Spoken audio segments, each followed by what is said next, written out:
I'm here at the Roosevelt Island Saturday Farmers Market with Liz Crotty, who is a candidate in the Democratic Party primary for Manhattan District Attorney, which takes place on June 22nd. So Liz, can you tell us why you're running for District Attorney, please? Sure. I am the practitioner in this race. I've been a practicing criminal justice lawyer for 21 years.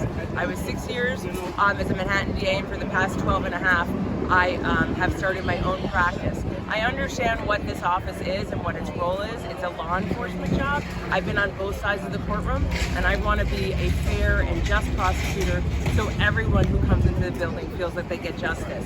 Also, public safety is really one of the top issues, and we need to have public safety, and we need everyone in every neighborhood of all of Manhattan to feel safe, and I'm the person who can do that. Can you talk a little bit about how you think you differ from the other candidates? Sure. Everyone else in this candidacy, I'm the only candidate who does not self-describe as a progressive, and what that means is that I want to put facts and victims before we put policies in place. I think it's incumbent upon the DA to listen to all the facts and listen to victims and understand what we are doing.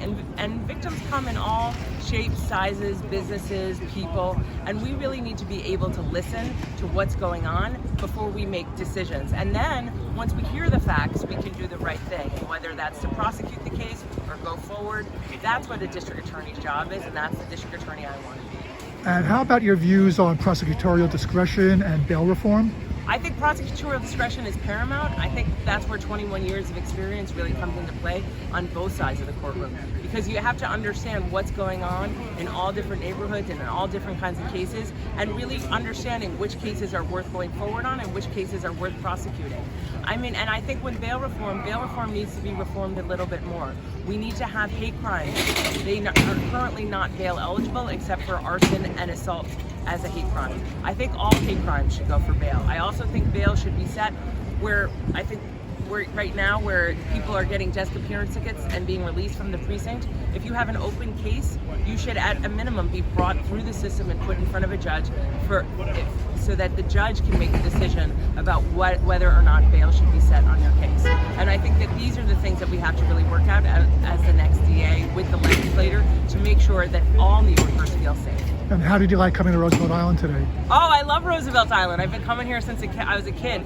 My best friends when I was like 9, 10 years old, the family I grew up with, they lived right here on 530 Main Street. So when I was a kid and you wanted to come for a sleepover at Roosevelt Island, you got a tram ride, you got to swim in a pool, and you got to go watch a movie in their apartment. So that was always a big thrill. I've loved Roosevelt Island. I played tennis here as an adult, and so I've been a frequent visitor since the 1980s when it first started. So I've always been a big Roosevelt Island fan. All right, great. Thank you very much and good luck. Thanks so much. This is really great.